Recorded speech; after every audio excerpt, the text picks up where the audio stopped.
Good evening, everyone. I'm Mr. Panda. And I'm Rockstar. And this is the Manly Battleships YouTube channel, where we're doing Last Week in Geek, the video podcast from Manly Battleships, where we go over everything important Last Week in Geek. You wouldn't know it, but every time we do this, it takes at least 3 to 5 tries to get through it. Kicking things off tonight with new media. Sony Pictures is releasing a new animated feature called Connected, telling us all how technology is evil and is going to bring about the robot apocalypse because it's leading to the destruction of family values. I mean, there's no other better way to sum that up. But if you want to watch it for whatever reason, it's coming out September 18th. It's going to be like one of those new age goofy movies, I can tell right now. It feels very okay boomer to me. It feels like it's a boomer explaining to us why you kids and your phones, why are you on the phones all the time? Come on, we already know that they're going to reconcile at the end with some kind of balance point. Because it's true. Have you been to a family dinner lately? No, because we're all too fucking busy reading our phones. Okay, boomer. Speak for yourself. We mentioned this was happening before, but we finally have a full-length trailer for Artemis Fowl. And it seems like some of the fans are very unhappy about a few changes that have been made, such as Artemis not really knowing much about the fairy world, where in the books he knew a lot, and having an ally that he didn't have in the books in the movies. But the director of the movie has come out and said that he passed all of this through the author, and she was not just A-okay with it, but is reissuing probably some of these books again with the changes. Yeah, make of that what you will. A lot of times when you adapt some stuff into a different medium, changes need to be made for consistency, for clarity, for quality, because I gotta tell you, there are some times where changes are really good. Yeah, I don't know. Give it a chance if you're interested in Artemis Fowl. A new promo for Rick and Morty Season 4 has shown up on Adult Swim as a bumper. It's as trippy as you would expect from a Rick and Morty promo, however, we still do not have a firm release date for the rest of the episodes of the season. We've exhausted BoJack, please just give us the Rick and Mortys. I need another show with a sad male protagonist. Did you guys like the live-action remake of Beauty and the Beast? No? Is that a resounding no that I'm hearing from the audience? Because I'm pretty sure the answer is no. Well, guess what? Disney doesn't care about that, and they're giving you a prequel with Gaston and LeFou anyways. About what? About Gaston and LeFou. That's all we know. About what? What did they do before Belle showed up? That's it. Are we going to learn about Gaston's PTSD from war that they just kind of shoehorned in there for no reason? I have no idea. Black Plague. That's what we're going to do. We have no... I want a sequel where they have to go through the French Revolution and then Beauty and the Beast becomes Beauty and the Beast on a pike. Okay, the peasants got them in the end. You see, I feel that Beauty and the Beast is not really about rejection of the unknown. It's actually about the rejection of the aristocratic class. If you've been on the internet for a long time, like we have, you will probably be familiar with this picture of a kid duct taped to a ceiling during a PC LAN party game. It's been memed to hell for years, but what you might not know is that they're now making a documentary to explain the full circumstances behind this picture, including an interview with many people there, including the ceiling kid. We don't have a release date for that, but we're excited to see what the story was behind this infamous little LAN party. Meme of the week, meme of the week. This is when we tell you about the meme of the week. This week, the meme of the week is derived from Jimmy Neutron Boy Genius, featuring his dad going, "It's time to go to the Shadow Realm, Jimbo." This is a new one that's cropped up, even though I'm pretty sure the line has been around for quite a long time, but it finally gained some ground and has been added as a submission to the Know Your Meme database just a couple days ago. So enjoy that one. Now we're gonna dive into the real news. We literally just talked about this a few Last Week in Geeks before. AJ and the Queen, which was a series starring RuPaul. Yeah, it's been canceled after one season. Netflix this time didn't really give us a reason why. Probably low viewership because I didn't even realize the show was out. I just remember throwing it out during the week you were sick.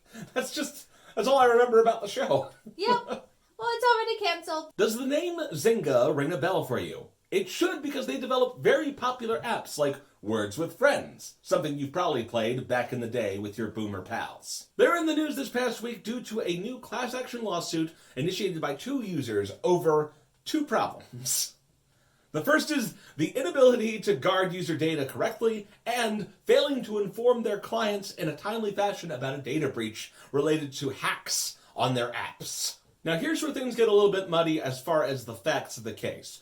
A hacker recently did admit to getting information out of OMG Pop, which is an app that Zynga acquired but did not develop originally. Zynga has also admitted that a hack did expose data for users from Words with Friends and Draw Something. However, in the statement about that issue, they indicated that it was not financially pertinent information. Zynga has not responded directly to the lawsuit at this time. We'll keep tabs on that in case anything important develops. A one-of-a-kind console has just recently been sold at auction, the Nintendo PlayStation, which right now is what we think is the only one in existence. There might still be some out there, but definitely we don't know for sure.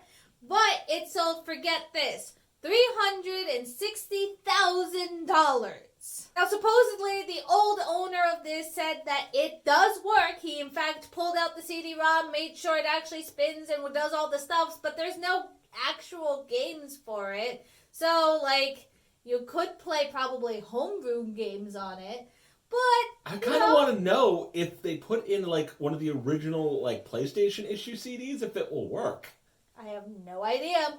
Hey, dude, that's the first thing you should do with this as a demonstration, is find the oldest PlayStation game you can and see if it spins up. Epic Games is postponing any future Fortnite tournaments for the time being. They have indicated in their statements that this is due to a combination of a lot of different technology issues in initiating the tournaments and making sure everything goes well, consistently.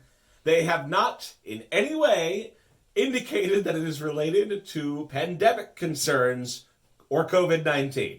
It's just server issues, guys. There's nothing else going on here. Postmates and Instacart have recently implemented new antisocial ways to receive your deliveries. Do you hate talking to people? Postmates has you covered. For the inner zoomer in your personality. While Instacart has the simple leave it at my door option, Postmates has a drop-off option in which you get 3 choices. You can either pick it up at curbside, which I don't know how that's antisocial, but whatever, Postmates, you do you. They don't want you to come to their door and see the mess in the hallway. I don't know.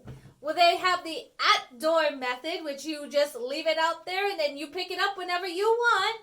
Or they have the at-door no-contact version, which I assume one person knocks, leaves, and you go pick up your stuff. Don't understand how these options work, but it has been stated that this wasn't about COVID-19. No. They were just going to roll these out anyways, even though these options are very similar to what's going on right now in China without the temperature checks. Just saying. Not COVID-19 related. What, you thought we were done with it? Nope, we got another block of COVID-19 stories to round out this fine episode, so get in the saddle and hold on. It seems like mainstream media just wants to talk about COVID. There is no other news besides COVID-19 right now. The Intel Extreme Masters Katowice 2020 received a record-breaking viewership of 1 million people watching. This follows the local mandate that they couldn't actually have people on site for the event, so everyone shifted to a digital platform to just watch it live. In addition to processing refunds for all the ticket holders, they're also going to go through the trouble of shipping the goodie bags that they would have got had they attended the event in person. Which I think is actually very nice of them. Last week we talked about how the CDC told you not to touch your face, and we all realized that's actually extremely hard to do. This week we're going to tell you What are you going to do? What are you going to do, CDC? This week we're going to tell you how to say hello to somebody without shaking their hand. You do the Vulcan salutes. Oh. I thought we were going to bump elbows.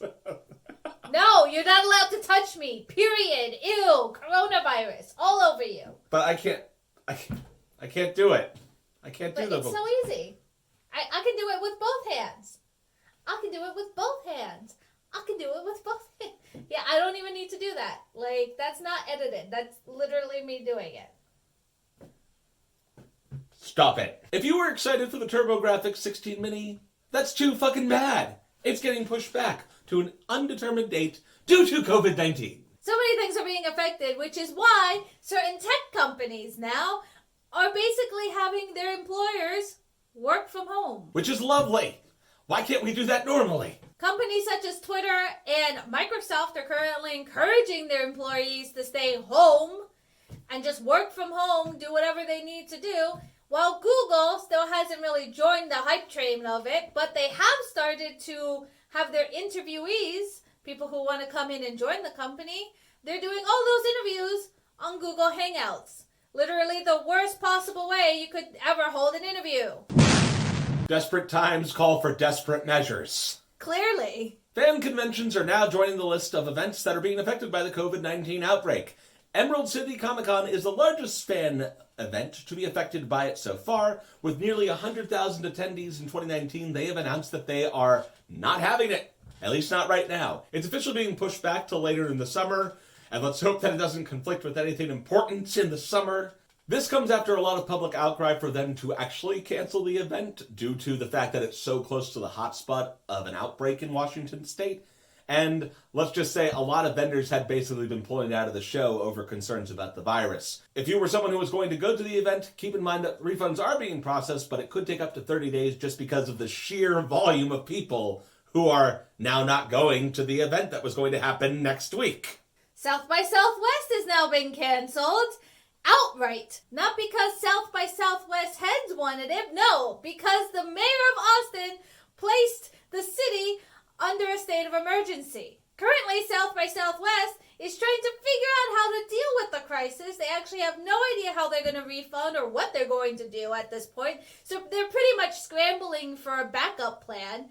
However, they did mention that they would like to try to reschedule the event for later this year, as well as have a virtual tour where you can virtually attend the con. Currently, their insurance policy doesn't actually cover pandemics and closures because of state of emergencies. So, who knows if they're going to be able to fund anything right now, because it's a really big fest. I'm really hoping their legal team reviews whatever policy they had, because you would think that a state of emergency would be covered under a force majeure clause or something to actually make it so, I don't know, that they're covered. Last episode, we talked about the cancellation of GDC, but this episode, we're talking about indie developers being affected by that cancellation. Unlike a lot of big companies that can actually afford to write off the loss of travel and other expenses that they already put money into to go to the event, a lot of indie developers can't deal with that kind of loss in general. The solution is the GDC Relief Fund, where a bunch of people have gotten together to raise money to help these indie developers recover from the loss they had to write off from the event cancellation. They've already raised $76,000, and you can contribute at the link below. This week we have also seen the immense cancellations of multiple different esports tournaments. There was a qualifier for a Mortal Kombat 11 tournament that was in fact canceled. Right now, only the top 16 Mortal Kombat 11 players can play in their final combat, which will be live streamed, or already has been live streamed by this point, I believe. Because the event saw a lot of people from all over the world come over to go see it live, they have been reimbursed in all of their expenses. So that's actually quite amazing to see them cover hotel, travel, and everything. Universal Fan Con it is not. Took me a second, but yes. Mortal Kombat wasn't the only video game affected. Other games such as Apex Legends and FIFA 20 and so much more have been affected. If you want to see what's been affected, there's a list in the link below. Because otherwise we'll be here all night. And here's a quickie throwaway for you two. If you've been watching the League of Legends tournaments and you've been wondering something, yes, there is in fact a new rule. You are not allowed to handshake or high five anymore. That's a rule. What about elbow bumps? I believe it's a no contact sport, so you're not supposed to contact them at all now. If we can call it a sport. Now keep in mind, it's not all negative. E3 has announced that they are in no way being affected by COVID-19. They're not canceling, and no one has pulled out of the show so far. But just between you and us, pretty sure that's because everyone important already pulled out of E3 last year. Of course it's not being affected by COVID-19. No one's going! Last week we had mentioned that James Bond's premiere was being canceled due to reasons, being in China and all that fun stuff. Well, not only has that premiere been completely canceled, but now the movie has been completely postponed for basically the next flu season because it's going to happen on November 25th. Listen, they gotta preserve their box office numbers. You can't have a box office rollout if you can't go to China. We'll get the new strain of the COVID-19. It'll be the COVID-20. COVID 2020. The true choice this election cycle. COVID 2020, ladies and gentlemen. COVID 2020. Reducing global emissions and climate change by making sure no one ever leaves their house again. That wraps it up here at Last Week in Geek. So if you're new to the channel, there's a subscribe button. There's the follow bell so that you can see when we post new awesome videos, whether it's sketches or Last Week in Geek. Yes, we're going to give you the spiel every single week. Get used to it, because it's the only way to drive growth. Duh! Read the literature. Leave a comment below with your thoughts on any of the stories we covered from this past week. And, as always, I'm Mr. Panda. And I'm Rockstar. We will see you next week.